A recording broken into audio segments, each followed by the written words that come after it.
नमस्कार दोस्तों। आज का जो हमारा लेक्चर है उसमें हम अब कुछ नई प्रॉपर्टीज पढ़ने वाले हैं नॉर्मल सब ग्रुप की। पहले मैं आपको याद दिला देता हूँ कि नॉर्मल सब ग्रुप में हमने क्या पढ़ा था। हमने पढ़ा था कि मान लीजिए कोई ग्रुप है जी, ठीक है। कुछ डाउट्स आप एकदम क्लियर रखिएगा, एकदम क्लियर, है ना। सुनिए, पूरी बात को समझिए और गौर करिए। सबसे पहले मैंने कहा था कि जी एक ग्रुप है, ठीक है। जी ग्रुप के हम क्या करते हैं, उपसमुच्चय बनाते हैं। सबसे पहले इसके उपसमुच्चय बनाते हैं, ठीक है। फिर उन उपसमुच्चयों को हम चेक करते हैं कि इन उपसमुच्चयों में से कौन सा उपसमुच्चय आगे जाके उपसमूह बन रहा है। समझ गए बात। पहले तो उपसमुच्चय बनाते हैं, जी के जितने भी उपसमुच्चय बन सकते हैं वो सारे बना लिए, और उन सारे उपसमुच्चयों को चेक किया कि भाई इन उपसमुच्चयों में से कौन आगे जाके उपसमूह बन रहा है। क्योंकि उपसमूह जो होता है वो उपसमुच्चय होता है प्लस ग्रुप होता है, यानी ग्रुप की जो शर्तें हैं वो पूरी करता है, तब जाके हमें मिलता है उपसमूह। तो इस तरीके से हमें सब ग्रुप मिल जाते हैं। फिर सब ग्रुप मिलने के बाद में हम उसे चेक करते हैं कि क्या ये जो उपसमूह है ये पर सामान्य है या नहीं है। तो जवाब है कि हाँ या ना, तो वो जो शर्त है वो चेक करते हैं। समझ गए बात। तो पहले हिस्से में सिर्फ हमें यहाँ सिर्फ ये करना होता है कि एच उपसमुच्चय हो जी का, मतलब जी के अवयवों से ही एच बना हुआ हो, ठीक है। छोटा हो, बड़ा हो, है ना, कैसा भी हो, एच बराबर तक जाता है, उपसमुच्चय बराबर तक जाता है, एच जी के बराबर तक जाता है, ठीक है। फिर उसके बाद में हम बात कर लेते हैं उपसमूह होने की। उपसमूह हम कब कहते हैं, शर्त क्या है, शर्त हम बना के आए हुए हैं कि यदि एच अरिक्त तो उपसमुच्चय हो, अरिक्त उपसमुच्चय हो, अरिक्त उपसमुच्चय हो और अपने आप में ग्रुप हो, प्लस अरिक्त उपसमुच्चय हो प्लस अपने आप में ग्रुप हो, ग्रुप की जो शर्त है वो पूरी करता हो। और या फिर आप ऐसे कर सकते हैं, आपने पढ़ा हुआ है कि प्रत्येक ए और बी के लिए जो एच के पास हो, उन प्रत्येक ए बी के लिए अगर ए बी इनवर्स वापस एच के अंदर ही आ जाता है, प्रत्येक ए और बी के लिए, प्रत्येक सारे क्रम करेंगे आप, सारे ही ए और बी लेंगे, सब कुछ चेक करेंगे और सारे के सारे अगर एच में आ गए तो ये उपसमूह हो जाएगा। ये उपसमूह होने के बाद में फिर आता है पर सामान्य उपसमूह। उपसमूह बन गया, कन्फर्म हो गया कि एच उपसमूह है। अब आ जाते हैं पर सामान्य के लिए। पर सामान्य में क्या चेक करना होता है कि एक्स एच बराबर एच एक्स है या नहीं है। फॉर ऑल एक्स, हर एक्स के लिए दायां और बायां सहसमुच्चय left and right coset equal है या नहीं है। फॉर ऑल एक्स, हर एक्स के लिए, किसी एक एक्स के लिए नहीं, हर एक्स के लिए होना चाहिए। अगर ये हुआ तो हम कहते हैं कि भाई ये पर सामान्य उपसमूह है। तो समझ गए पर सामान्य उपसमूह क्या होता है, ठीक है। अब ये चीज़ हम पढ़ के आए हैं, आप लास्ट लेक्चर को जाके दोबारा देख सकते हैं। अब कुछ अच्छी अच्छी बातें इसके बारे में करते हैं, कुछ नई नई बातें भी करते हैं। पहले कुछ परिभाषाएं डाल देते हैं। सबसे पहली परिभाषा है सरल ग्रुप की। देखिए, सरल ग्रुप जिसे कहते हैं सिंपल ग्रुप, बहुत अच्छे टाइप का ग्रुप होता है ये सरल group. Simple group, simple group क्या होता है, कई बार आपका जो पर सामान्य उपसमूह होते हैं, किसी भी सब कोई ग्रुप है जी, उस जी ग्रुप के आपने पर सामान्य उपसमूह बनाए, जो बने उनमें आपको पता लगा कि सिर्फ दो ही बन रहे हैं, एक तो ई और एक खुद जी, इसके अलावा कोई और पर सामान्य उपसमूह नहीं बन रहा है। समझ गए बात। जी के सिर्फ दो ही पर सामान्य उपसमूह बन रहे हैं। आपने जी के पर सामान्य उपसमूह बनाने की कोशिश की और जवाब आया कि सिर्फ दो ही पर सामान्य उपसमूह है, एक तो ई और एक खुद जी, बस। इसके अलावा कोई और पर सामान्य उपसमूह नहीं है सिवाय इन दो के। तो हम कहते हैं कि जी जो है वो सिंपल ग्रुप है, जी जो है वो सिंपल है। इसे कहते हैं उचित पर सामान्य उपसमूह नहीं है। उचित में क्या आता है बेटा, यहाँ पे सुनिए बात को। उचित में क्या आता है, आप दो उपसमूह तो हर किसी के बनते ही बनते हैं, ये दो पर सामान्य भी होते हैं।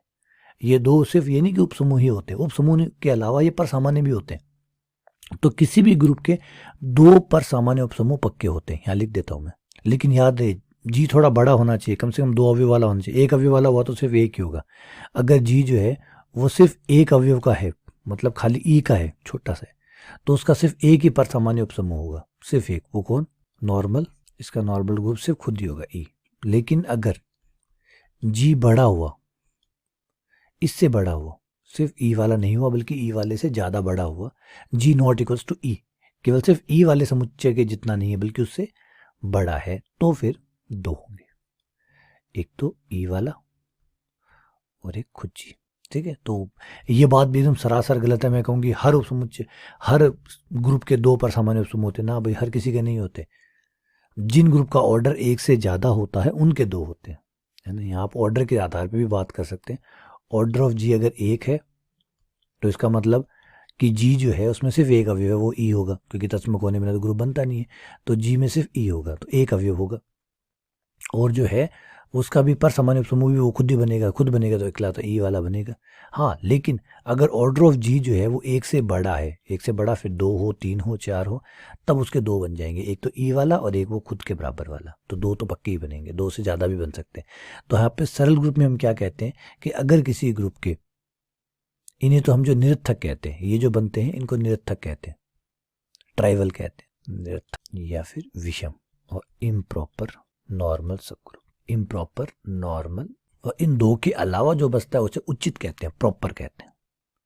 तो परिभाषा यहाँ लिख देते हैं, यदि किसी ग्रुप का कोई भी उचित पर सामान्य उपसमूह ना हो, कोई उचित पर सामान्य, कोई भी प्रॉपर सब ग्रुप, प्रॉपर नॉर्मल सब ग्रुप, उचित पर सामान्य ग्रुप उपसमूह सब ग्रुप एग्जिस्ट ही ना करता हो, ना हो, तो जी सरल ग्रुप या सिंपल ग्रुप कहलाता है। जी सरल ग्रुप।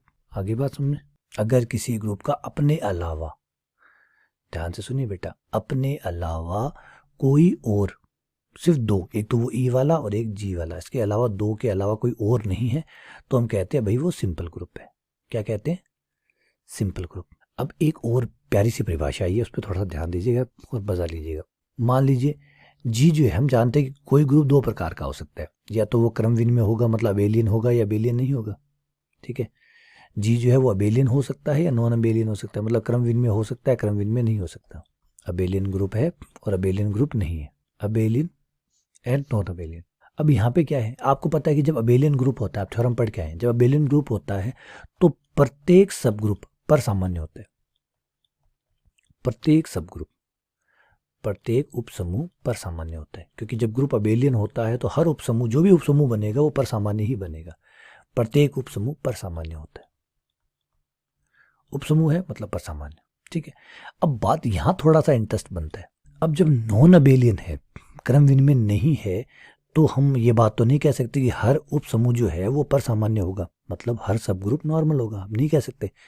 लेकिन क्या हो अगर किसी ग्रुप का जो कि नॉन अबेलियन है, एक ग्रुप जो कि नॉन अबेलियन है, और उसके सारे सब ग्रुप, सभी सब ग्रुप अगर नॉर्मल निकल जाएं, तो देखिए क्रम विनिमय के तो सारे नॉर्मल निकलेंगे, क्योंकि हम बाकायदा प्रूफ कर चुके हैं, देख चुके हैं इसके प्रूफ को, कि क्रम विनिमय है तो सारे सब ग्रुप पर सामान्य होते हैं। लेकिन क्या हो, ऐसा भी तो हो सकता है, ऐसा भी तो कभी हो सकता है कि एक ग्रुप है वो नॉन क्रम विनिमय, नॉन अबेलियन है, क्रम विनिमय नहीं है, लेकिन उसके बावजूद भी उसका प्रत्येक उपसमूह पर सामान्य उपसमूह है। इस बात को सबसे पहले हाईलाइट किया था हैमिल्टन ने। हैमिल्टन मैथमेटिशियन का नाम है जिन्होंने इससे सबसे पहले इसको हाईलाइट किया था, और उन्हीं के नाम पर ये चीज़ें चलती है, उन्हीं के नाम पर ये चीज़ें चलती है। इसीलिए इसको, इस टाइप की स्पेशल ग्रुप को, इस कंसेप्ट को सम्मान देने के लिए उनके नाम पर इसको जोड़ दिया गया, जिसे कहा गया हैमिल्टन या हैमिल्टोनियन ग्रुप। हैमिल्टोनियन ग्रुप क्या होते हैं? जिस ग्रुप जो उसकी नॉन अबेलियन होता है, लेकिन उसका हर उपसमूह, हर सब ग्रुप नॉर्मल होता है। तो परिभाषा क्या हुई? यदि किसी अक्रम विनिमय ग्रुप जो कि नॉन अबेलियन है, क्रम विनिमय नहीं है, अक्रम विनिमय ग्रुप के सभी ग्रुप पर सामान्य, सभी उपसमूह, सभी सब ग्रुप पर सामान्य उपसमूह हो, तो इसे हैमिल्टोनियन ग्रुप कहते हैं। हैमिल्टोनियन ग्रुप, मैंने पहले कहा था हैमिल्टन जो थे वो मैथमेटिशियन थे, उनको सम्मान देने के लिए इसको हैमिल्टोनियन ग्रुप कहा गया, क्योंकि उनका आइडिया उन्हीं का था ये। ठीक है, तो बात समझ में क्या है? अब आप सोच रहे होंगे कि क्या यहाँ पे क्वेश्चन बनना चाहिए, आपका क्वेश्चन मैं यहाँ पे सॉल्व भी करूँगा। आप क्वेश्चन के क्या हर ग्रुप हैमिल्टन हो सकता है? जवाब है नहीं साहब, बिल्कुल नहीं हो सकता, क्योंकि हर क्रम विनिमय ग्रुप के सारे के सारे, हर क्रम विनिमय ग्रुप के सारे उपसमूह पर सामान्य हो ऐसा ज़रूरी बिल्कुल भी नहीं है। इसके आपको बहुत सारे गलत एग्जाम्पल मिल जाएंगे, अभी आगे हम पढ़ेंगे, जब क्रमचय ग्रुप पढ़ेंगे तो मैं आपको इसके कई एग्जाम्पल दिखाऊंगा जो कि गलत साबित है कि नहीं हो रहे।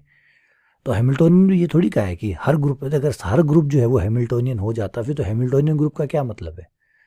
हैमिल्टोनियन ग्रुप का क्या मतलब? हर कोई अगर शहर का नाम आगरा होता तो फिर आगरा क्या करता? तो ऑब्वियसली बात है, आगरा आगरा है, जयपुर है ना। हर शहर अपने नाम से जाना जाता है, क्योंकि अपनी खासियत है उसके पास।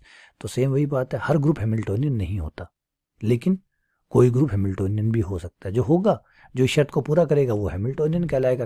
पहना दीजिए। समझ रहे बात को बेटा? हर सिर जो है वो ताज के लिए नहीं बना हुआ होता, लेकिन हर ताज किसी न किसी सिर के लिए बना होता है। सही कह रहा हूँ? हर सर ताज के लिए नहीं बनता, लेकिन हर ताज किसी न किसी सिर पे जाता है। बस वही बात है।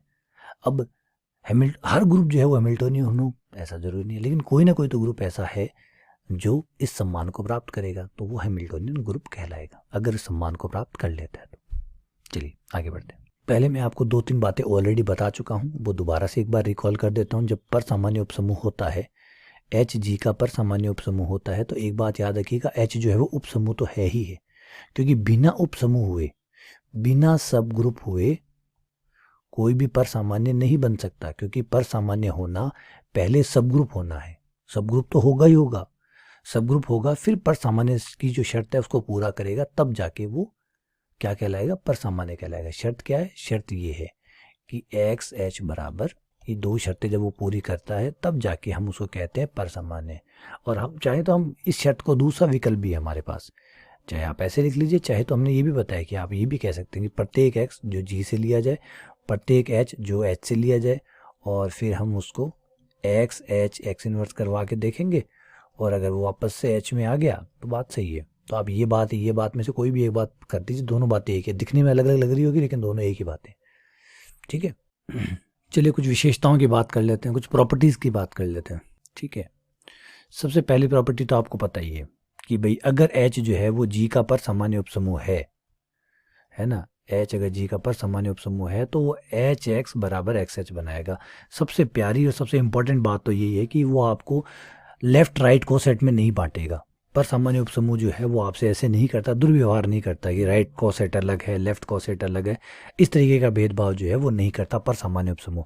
और मैंने बताया था पर सामान्य उपसमूह होने का जो इम्पॉर्टेंट पार्ट है वो यही है कि भाई ये आपको लेफ्ट राइट में नहीं बांटता, ये दोनों साइड से आपको सेम बराबर देता है।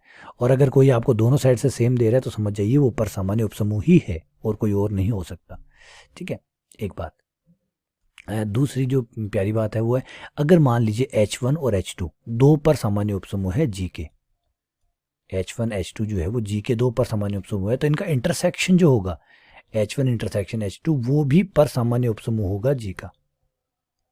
अगर दो पर सामान्य उपसमूह का इंटरसेक्शन जो बनता है वो भी पर सामान्य उपसमूह होता है। अब आप कहेंगे यूनियन के लिए हम श्योर नहीं है, यूनियन गारंटी नहीं देता कि दो अगर उपसमूह पर सामान्य उपसमूह है तो उनका यूनियन भी एक पर सामान्य उपसमूह होगा, कोई गारंटी नहीं, not compulsory for union.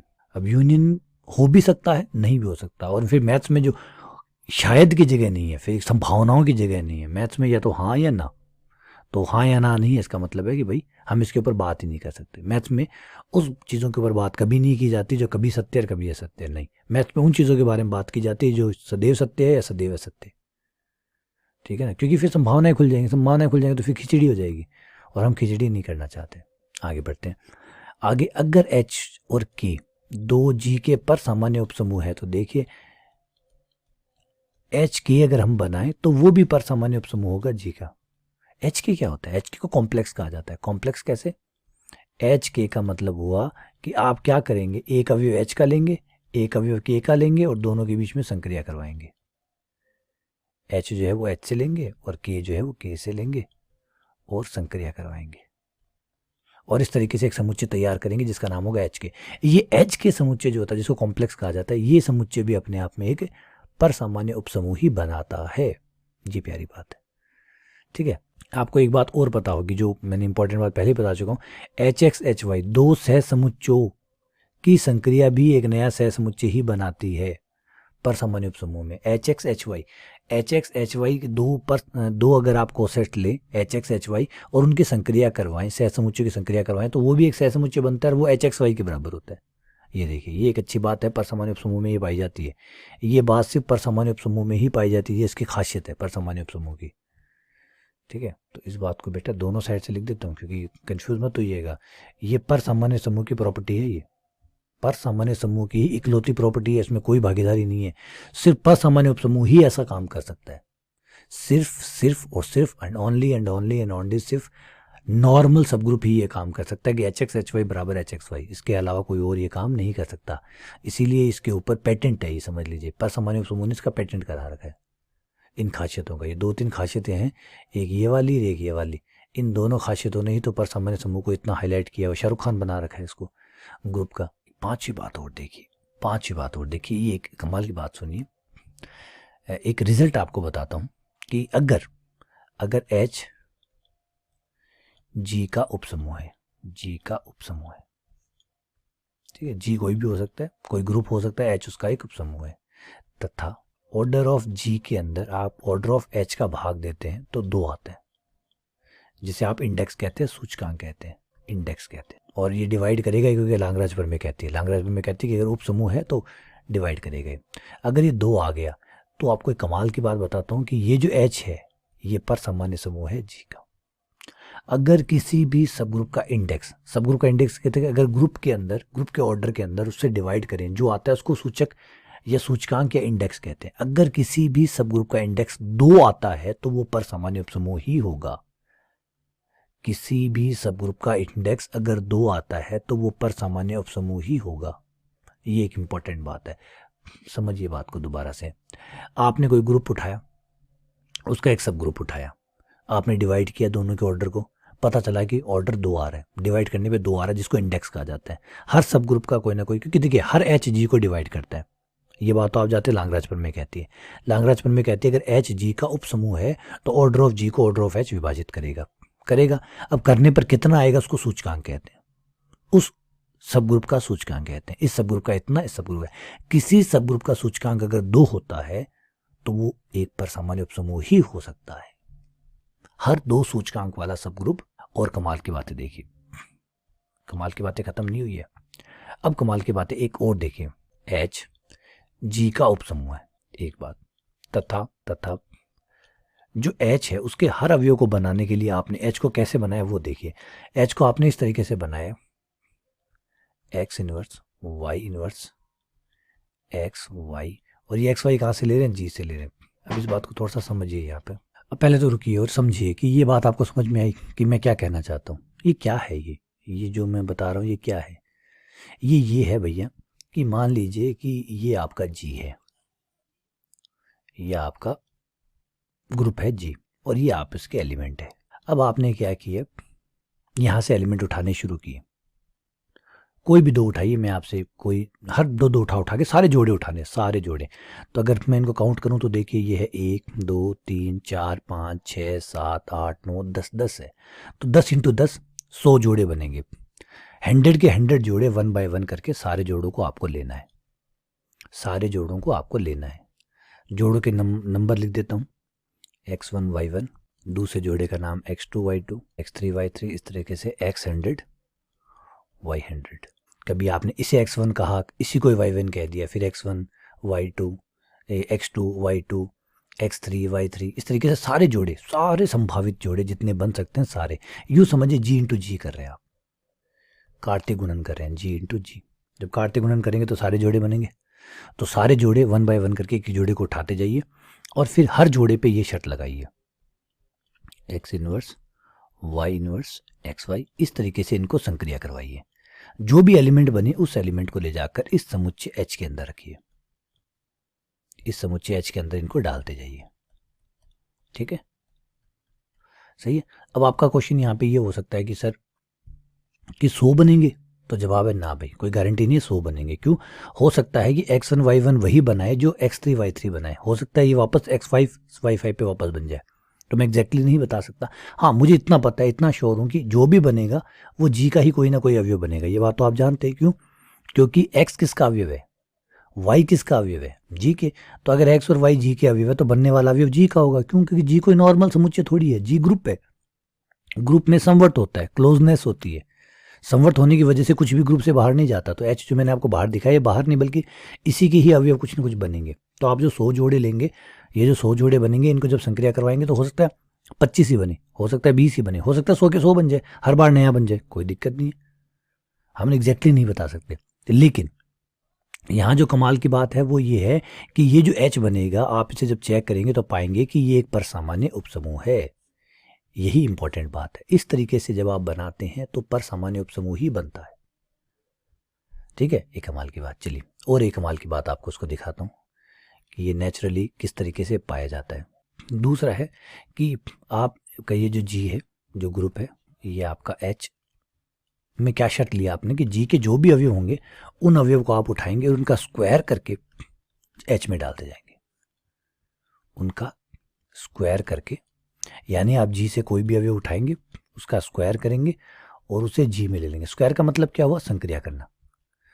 X square का मतलब हुआ एक्स संक्रिया एक्स, जो भी संक्रिया है वो संक्रिया आप उसको दोहराएंगे उसके साथ। जी में जो भी संक्रिया वो दोहराएंगे, उस तरीके से आप एच को फिल करेंगे, एच बनाएंगे। आप देखेंगे इस तरीके से जो एच बनेगा वो पर सामान्य उपसमूह होगा। बात में क्या किया आपने? देखिए बड़ा सिंपल काम किया आपने। आप जी में गए, जी के एक अवयव उठाया, स्क्वायर किया और एच में डालते गए। इस तरीके से जो एच बनेगा उसको आप जब चेक करेंगे तो ये एक पर सामान्य उपसमूह पाया जाएगा। देखिए कितनी प्यारी बात है। यानी आपके ग्रुप के प्रत्येक नंबर का स्क्वायर करने के बाद जो आपको प्राप्त होता है वो पर सामान्य उपसमूह होता है। तो यहाँ तक ये विशेषताएं, उम्मीद करता हूँ कि सारी विशेषताएं आपको पसंद आई होगी, अच्छी लगी होगी। अब थोड़ी सी विभाग के बारे में बात कर लेते हैं। विभाग की, जो भी हमने कोशेंट ग्रुप पढ़ा था उसके बारे में और बात कर लेते हैं। विभाग ग्रुप की कुछ विशेषताएं। जी बटा एच की, विभाग ग्रुप की पहली विशेषता तो आपको याद ही होगा, अगर जी परिमित है, जी परिमित ग्रुप है तो, और एच पर सामान्य उपसमूह है, एच जी का पर सामान्य उपसमूह है, तो विभाग समुच्चय में जो विभाग ग्रुप होता है जी बटा एच, उसमें कितने अवयव होंगे? उसमें अवयव की संख्या आप निकालेंगे ऑर्डर ऑफ जी बटा ऑर्डर ऑफ एच करके, इंडेक्स से। इसे इंडेक्स कहते हैं, याद है ना, अभी बताया था, एच का इंडेक्स, इंडेक्स। तो आप और जी बटा एच में विभाग ग्रुप जो है उसमें कितने सह समुच्चय होंगे? जी बटा एच क्या है? Set of cosets, set of cosets, set of cosets, सह समुच्चयों की संख्या, सह समुच्चयों की। ठीक है, बात समझेंगे। लेकिन बेटा भूल मत जाइएगा एक बात, एच जी का जब पर सामान्य उपसमूह होता है तो ही जी बटा एच जो है वो विभाग ग्रुप बनता है। ऐसा नहीं है कि एच कोई भी सब ग्रुप आपने उठा लिया या एच कोई भी सब ग्रुप ही छोड़िए आपने उपसमुच्चय उठा लिया। ना ना ना ना, है गलती मत करिएगा, ना भैया ना, समझिए बात को। खेत, अगर मान लीजिए आपके खेत की बुआई करा रहे हैं तो खेत की बुआई कौन करेगा? सांड ही करेगा या बेल करेगा। ठीक है, आप हाथी ला के बेल नहीं करवा सकते है ना, हाथी उठाया और हाथी को लगा दिया यार खेत में, क्योंकि हाथी तो बहुत ताकतवर है, ऑब्वियसली बात है। आपके बेल या आपका जो सांड है उससे कई गुना ज़्यादा ताकत है उसके पास, है ना, उससे कई गुना ज़्यादा ताकत है उसके पास, सांड के, हाथी के पास। तो आप हाथी से क्यों नहीं खेत को बुआ लेते? तो जवाब है नहीं साहब, नहीं हो सकता। समझ बात, तो यही बात है। तो ऐसा नहीं है कि कोई भी उपसमूह चल जाएगा, ना ना, कोई उपसमूह नहीं चलेगा, पर सामान्य उपसमूह ही चलेगा। जब पर सामान्य उपसमूह होगा तो ही जी बटा एच जो है वो ग्रुप बनता है, वरना ग्रुप नहीं बनता। आपने देखा ये बात, क्यों नहीं बनता? क्योंकि एच एक्स एच वाई बराबर एच एक्स वाई वाली जो शर्त है, जो संक्रिया वाली शर्त है, वो केवल पर सामान्य उपसमूह ही पूरी करता है, इसलिए ये मजबूरी है इसकी। ठीक है, तो एक बात ये पता चली। दूसरी बात देखिए, दूसरी कमाल की बात, अगर जी जो है क्रमविन में है, आपका जो ग्रुप है वो क्रमविन में है, आपका जी जो है वो क्रमविन में है, तो जी बटा एच भी क्रमविन में होगा, भी क्रमविन में होगा। मतलब आपका विभाग ग्रुप भी अबेलियन होगा। अगर जी अबेलियन है, अगर आपका जो मेन ग्रुप है वो अबेलियन है, तो विभाग ग्रुप जो बनेगा वो भी अबेलियन बनता है। लेकिन विलोम सत्य नहीं है, उल्टा सत्य नहीं है, विलोम सत्य नहीं है, याद रखिएगा, विलोम सत्य नहीं है। उल्टा नहीं कर सकते आप इसको, ऐसा नहीं कह सकते कि देखिए विभाग ग्रुप जो है वो क्रमविन में है तो जी भी क्रमविन में होगा, ना ना, है ना, उल्टा नहीं चलता। पिता से पुत्र में गुण जाते हैं, पुत्र से पिता में गुण नहीं जाते। यहाँ रिवर्स प्रोसेस नहीं है। कई प्रोसेस ऐसे होते हैं जिसको रिवर्स नहीं करते। जेनेटिक्स देखिए, हमारे जेनेटिक्स जो अनुवांशिक जो गुण होते हैं वो कैसे आते हैं? ऊपर से नीचे की तरफ आते हैं, नीचे से ऊपर थोड़ी जाते हैं, नीचे से ऊपर थोड़ी जाते हैं। पिता के गुण पुत्र में आएंगे, पुत्र के गुण पिता में थोड़ी जाते हैं। तो जी क्रमविन में है, जी आपका बड़ा ग्रुप है, उस ग्रुप से विभाग ग्रुप में गुण जा रहे हैं, ये जेनेटिक्स है, बिल्कुल सही है, नॉर्मल है। लेकिन अगर आप उल्टा चलाएं इसको तो ये नहीं काम करेगा, ये रिवर्स में काम नहीं करेगा। जी अगर क्रमविन में है तो जी बटा एच क्रमविन में होगा, ये बात सत्य है। लेकिन जी बटा एच क्रमविन में है तो जी क्रमविन में होगा, ना ना, कोई गारंटी नहीं है। गारंटी नहीं है तो फिर वो मैथ्स नहीं है, विदाउट गारंटी मैथ्स नहीं है। अगर जी चक्रीय है, जी चक्रीय है, तो आपका विभाग ग्रुप भी चक्रीय होता है, G/H भी चक्रीय होता है, विलोम इसका भी सत्य नहीं है। अगर साइक्लिक ग्रुप है, विलोम इसका भी सत्य नहीं है, विलोम सत्य नहीं है, उल्टा नहीं चलेगा ये। अगर G चक्रीय है तो G/H चक्रीय होगा, ये बात सत्य है। लेकिन G/H चक्रीय है तो G चक्रीय होगा, ये सही नहीं है। इस बात को मैं ऐसे भी लिख के दिखा सकता हूँ आपको। अगर G जो है वो मान लीजिए उसका जनक A है, G A से बना हुआ है, तो आपका जो G/H होगा वो HA से बनेगा। इवन आपको इसके जो HA से बनेगा। सबसे प्यारी बात यह है कि जो ए जो जनक होता है, जो जी का जनक होता है, जो जी का जनरेटर होता है, वही G/H का जनरेटर भी होता है। HA बना दीजिए, ये अच्छी बात है।